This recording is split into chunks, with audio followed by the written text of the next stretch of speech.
पदवीधर मतदारसंघाचे आमदार अभिजित वंजारी गडचिरोली दौऱ्यावर असताना डोंगरगाव येथील जिल्हा परिषद प्राथमिक केंद्र शाळेला भेट दिली। या भेटीच्या अनुषंगाने संपूर्ण शाळेची पाहणी करून शालेय विद्यार्थ्यांच्या विविध अडचणी जाणून घेण्याचा प्रयत्न त्यांनी केला। तर काही अडचणी जिल्हा परिषद प्राथमिक शाळा डोंगरगाव येथील शाळा समितीने अभिजित वंजारी यांच्या समोर मांडल्या। या प्रसंगी विद्यार्थ्यांना मार्गदर्शन करताना पदवीधर मतदारसंघाचे आमदार अभिजित वंजारी यांनी आर्थिकरित्या दुर्बल असलेल्या परिवारातील विद्यार्थ्यांना घडवण्यासाठी अथवा शिकवण्यासाठी व महाराष्ट्रात असलेल्या मराठी भाषेचा आणि मराठी माणसाचा अस्तित्व टिकवण्यासाठी जिल्हा परिषद शाळांचे असलेले महत्त्व व सध्या स्थितीत इंग्रजी माध्यमांच्या खासगी शाळांकडे लोकांचा वाढलेला कल, इंग्रजी माध्यम व मराठी माध्यम यातील फरक स्पष्ट करून देण्याचा प्रयत्न केला। समोर बोलताना अभिजित वंजारी यांनी जिल्हा परिषद शाळेच्या माध्यमातून महाराष्ट्रात घडलेल्या थोरल्या व्यक्तींचे उदाहरण देऊन आपण जवळपास 500हून अधिक शाळांना आमदार निधीच्या माध्यमातून आपण संगणक संच दिले असून महाराष्ट्रात कोकण, पश्चिम महाराष्ट्र, मराठवाडा या तुलनेत विदर्भातील विद्यार्थ्यांचा एमपीएससी, यूपीएससी यासारख्या स्पर्धा परीक्षेमध्ये कमी सहभाग होत असल्याचं, आपल्याकडील विद्यार्थ्यांना सार्वजनिक वाचनालयाच्या माध्यमातून मोठ्या पदांचा शिखर कसा गाठता येईल यासाठी सार्वजनिक वाचनालय व शाळेतील वाचनालयाच्या माध्यमातून अभ्यासपूर्ण स्पर्धा परीक्षा देता याव्यात यासाठी आपण दरवर्षी 1 ते 1.5 लाख रुपयांची स्पर्धा परीक्षेची पुस्तके सार्वजनिक वाचनालयाला पुरवठा करीत असल्याचंही त्यांनी सांगितलं। आमदार निधीच्या माध्यमातून अशा पद्धतीचं साहित्य दिलेलं आहे, त्याची यादी सुद्धा मी आपल्या कार्यालयामध्ये सर्व लोकांना पोहोचलेली आहे।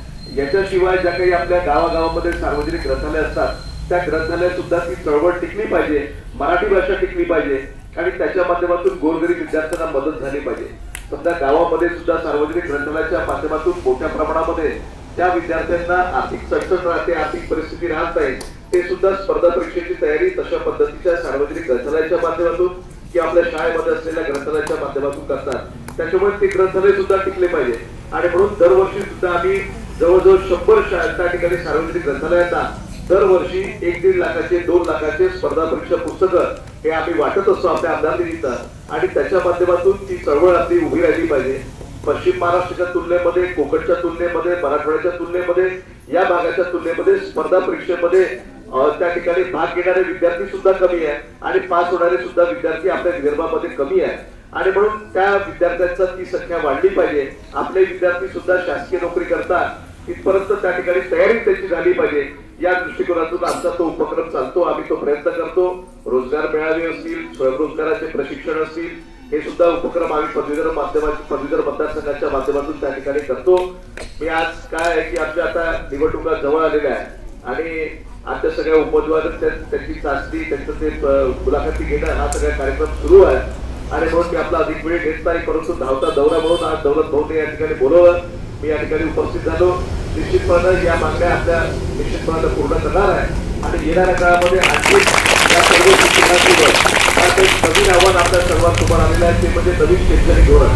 शिक्षकांच्या सोबत सुद्धा आव्हान आहे, अजूनपर्यंत त्या नवीन शैक्षणिक धोरणामध्ये निश्चितपणे काय आपल्या समोर वाढवून ठेवलेलं आहे याची पूर्ण कल्पना अजूनपर्यंत कोणाला नाही। खरं म्हणजे शासनाच्या शालेय शिक्षण विभागाच्या माध्यमातून मोठ्या प्रमाणामध्ये एक अवेअरनेस प्रोग्राम घ्यायला पाहिजे होता, कार्यशाळा घ्यायला पाहिजे होती की नेमकं शैक्षणिक धोरणामध्ये काय आहे ते जोपर्यंत आपण लोकांसमोर आणणार नाही, विद्यार्थ्यांना त्याच पद्धतीने आपण घडवणार नाही, तोपर्यंत त्यांचा लाभ त्यांना मिळणार नाही आणि म्हणून त्याही पद्धतीचे कार्यक्रम येणाऱ्या काळामध्ये आपण निश्चितपणे घेणार आहोत। आपल्या सर्वांना मी या ठिकाणी शुभेच्छा देतो। मला या ठिकाणी आपण बोलवलं, सन्मान दिला, निश्चितपणे आपला आभारी राहील आणि येणाऱ्या काळामध्ये आणखी या क्षेत्रामध्ये मजबूतीने काम करण्याचं या ठिकाणी आश्वासन देतो आणि आपल्या वाणीला विराम देतो। धन्यवाद। विश्वातील सर्वात पुरातन तशीच भगवान गौतम बुद्ध यांच्या काळापासून जगप्रसिद्ध असलेल्या पाली भाषेला केंद्र सरकारने अभिजात भाषेचा दर्जा दिल्याबद्दल ऑल इंडिया भिक्खू संघाकडून पंतप्रधान नरेंद्र मोदींचे आभार व्यक्त केले गेले। यासाठी ऑल इंडिया भिक्खू संघाने महाराष्ट्र राज्याचे उपमुख्यमंत्री देवेंद्र फडणवीस यांना पंचशिलाचा गमछा घालून व भगवान गौतम बुद्ध यांची प्रतिमा देऊन आभार व्यक्त केले। तसेच पंतप्रधान नरेंद्र मोदींना ऑल इंडिया भिक्खू संघाकडून आभार पत्र देण्यात आले। या प्रसंगी बोलताना फडणवीस म्हणाले की या सन्मानाचा स्वीकार करून मी हे भिक्खू संघाने दिलेले आभार मोदीजी यांच्यापर्यंत पोहोचवणार असल्याचे सांगितले। ते पुढे असे म्हणाले की महाकरुणिक तथागत गौतम बुद्ध यांच्या काळामध्ये जो काही मोठा विचार जगामध्ये प्रसारित झाला आणि त्यातून काही मोठे विचारवंत, अभ्यासक, लेखक, साहित्यिक यांना पाली भाषेचा जो काही प्रचंड मोठा ज्ञानसाठा तयार झाला आहे तो पुढच्या पिढीपर्यंत पोहोचवण्याकरिता हा जो पाली भाषेला अभिजात दर्जा मिळाल्यामुळे त्याचे संशोधन व संवर्धन करण्यासाठी प्रचंड मोठी मदत होणार आहे आणि हा प्रचंड मोठा ज्ञानाचा साठा संपूर्ण संपूर्ण जगाला उपलब्ध होणार आहे। यावेळी माजी मंत्री आमदार विजय गिरकर, आमदार निरंजन डावखरे, भदंत राहुल भौदी महाथेरो, भदंत शांतिरत्न महाथेरो, भदंत रामबेल लामा तसेच भिक्खू संघ उपस्थित होता। आपण सगळ्यांनी देशाचे प्रधानमंत्री माननीय नरेंद्र मोदीजी यांचे आभार मानले आहेत। त्यांच्या वतीनं आपण माझा हा सत्कार केलेला आहे, त्यामुळे त्यांच्या वतीनं हा सत्कार मी स्वीकारतो आणि आपला सत्कार आणि आपले आभार हे मी त्यांच्यापर्यंत पोहोचवतो। आज खरं म्हणजे हा दर्जा मिळाल्यामुळे निश्चितपणे भगवान गौतम बुद्धांच्या काळामध्ये जो काही एक मोठा विचार हा जगामध्ये प्रसारित झाला आणि त्यातनं इतक्या मोठ्या प्रमाणात विचारवंत, साहित्यिक, अभ्यासक, लेखक यांनी पाली भाषेमध्ये प्रचंड मोठा ज्ञानसाठा तयार केला। तो ज्ञानसाठा पुढच्या पिढ्यांना उपलब्ध होण्याकरता हा अभिजात भाषेचा दर्जा मिळाल्यामुळे त्याचं संवर्धन करण्याकरता, त्याच्यावर संशोधन करण्याकरता प्रचंड मोठी मदत होणार आहे आणि हा प्रचंड मोठा ज्ञानाचा साठा पुन्हा एकदा जगाला उपलब्ध होणार आहे आणि म्हणून मी माननीय मोदीजींचे आभार मानतो आणि भिक्खू संघाने या ठिकाणी हे जे काही त्यांचा सत्कार केलेला आहे त्यांच्या वतीनं तुम्ही स्वीकारतो। महाराष्ट्र T24 साठी मुंबई येथून अब्दुल कलाम सामानी यांची रिपोर्ट। संपूर्ण महाराष्ट्रात उमेद अभियानाला ग्रामविकास व पंचायत राज विभाग यामधील शासनाचे नियमित विभाग म्हणून असाथपणेला मान्यता देऊन सर्व कंत्राटी अधिकारी कर्मचारी यांना शासनाच्या समकक्ष पदावर कायमस्वरूपी सेवेत समाविष्ट करण्यात यावे व पगार दुप्पट करण्यात यावे। अनेक समस्यांची मागणी करण्यात आली। मागण्या जेव्हापर्यंत पूर्ण होत नाही तेव्हापर्यंत कामकाज पूर्णपणे बंद राहील। संपूर्ण महाराष्ट्रात दिनांक 3/10/2024 पासून कामकाज बंदचा इशारा दिला आहे। जुनी पंचायत समिती पुसद येथे सभा घेण्यात आली। या सभेमध्ये 112 ग्रामपंचायतचे महिला कर्मचारी उपस्थित होते। सर्व कर्मचारी महिलांनी आपल्या समस्या मोहिनी इंद्रनील नाईक यांना निवेदन देऊन आपल्या समस्या त्यांच्या समोर मांडल्या। महाराष्ट्र T24 साठी मोहम्मद हनीफ पुसद।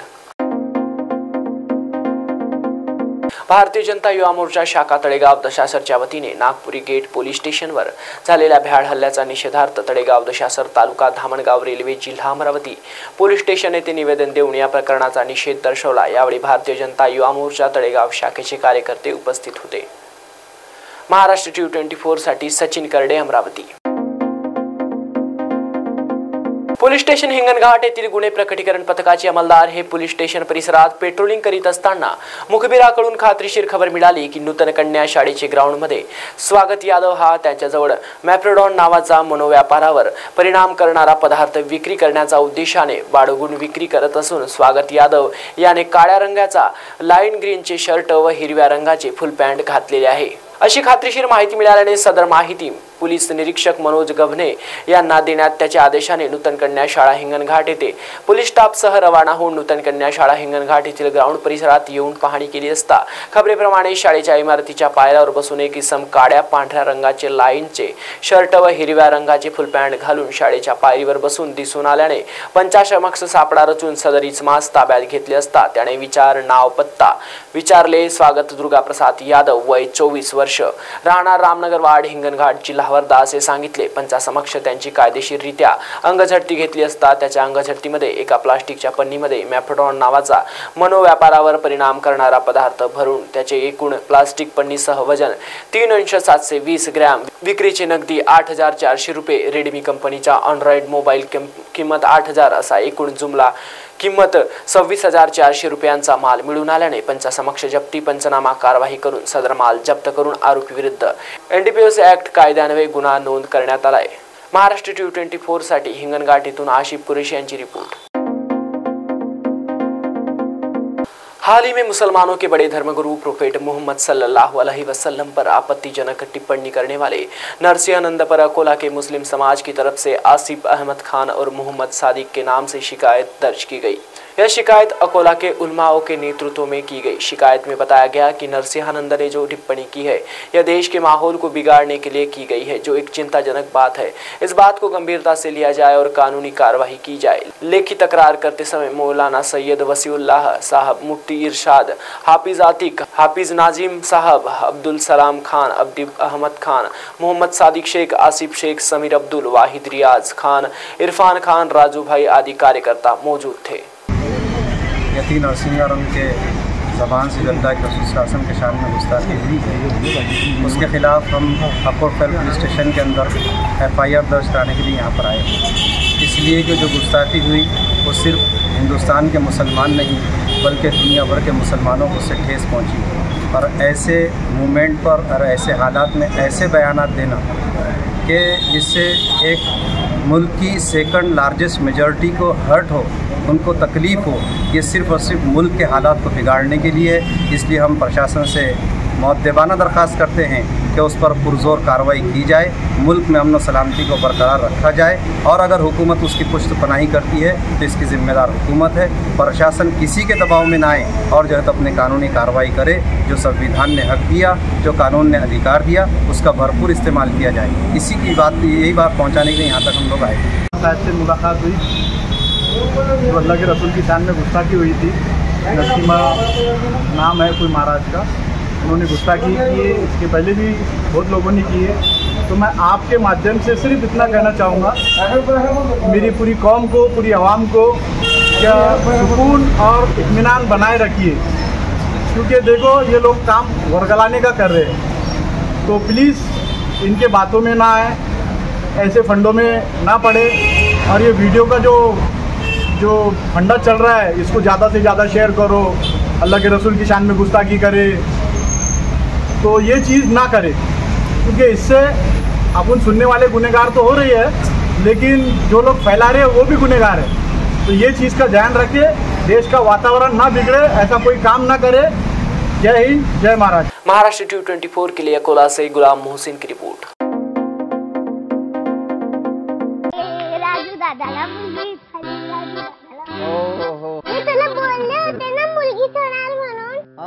तू बोलली होती बरं का। आता मी तुला 5,000 रुपये देणार आहे आणि पहिली शाळेत घातलं की 6,000 रुपये। आणि हो, जेव्हा ती 6वीत जाईल ना तेव्हा 7,000 रुपये आणि 11वीत जाईल तेव्हा 8,000 रुपये मी तिला देणार आहे। एवढंच नाही, ती 18 वर्षाची झाली की 75,000 रुपये द्यायला मी तयार आहे। एवढे पैसे? आता तुम्ही सगळे मिळून माझी चेष्टा करताय ना? नाही रे दादा, तुला फक्त जवळपासच्या अंगणवाडीमध्ये जाऊन लेक लाडकी योजनेमध्ये तुझ्या मुलीच्या नावाची नोंदणी करायची। एवढंच करायचं होय? धन्यवाद बरं का माझ्या लेकींना। या लहान मुलींप्रमाणेच आपल्या जवळच्या गरजू लोकांना लेक लाडकी योजनेची माहिती देऊयात आणि आपल्या लेकींचे उज्ज्वल भवितव्य घडवण्यासाठी हातभार लावूया। लाडक्या लेकीच्या पंखांना बळ, हीच आहे महाराष्ट्र सरकारची।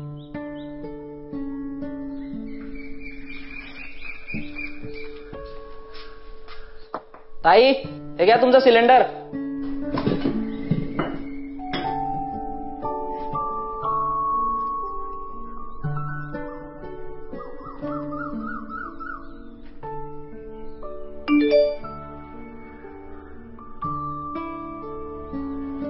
आई, कोणाचा तरी मेसेज आलाय बघ।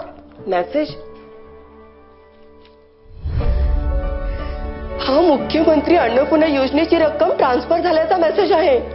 राज्यातील महिलांच्या सक्षमीकरणासाठी आणि स्वच्छ इंधनाची पूर्तता करून महिलांच्या आरोग्याचे रक्षण करण्यासाठी महाराष्ट्र शासन सादर करीत आहे मुख्यमंत्री अन्नपूर्णा योजना। योजनेअंतर्गत पात्र महिलांना वर्षाला 3 LPG सिलेंडर मोफत मिळणार। लाभाची रक्कम महिलांच्या बँक खात्यात जमा होणार। घराघरात अन्नपूर्णा, घराघरात आनंद।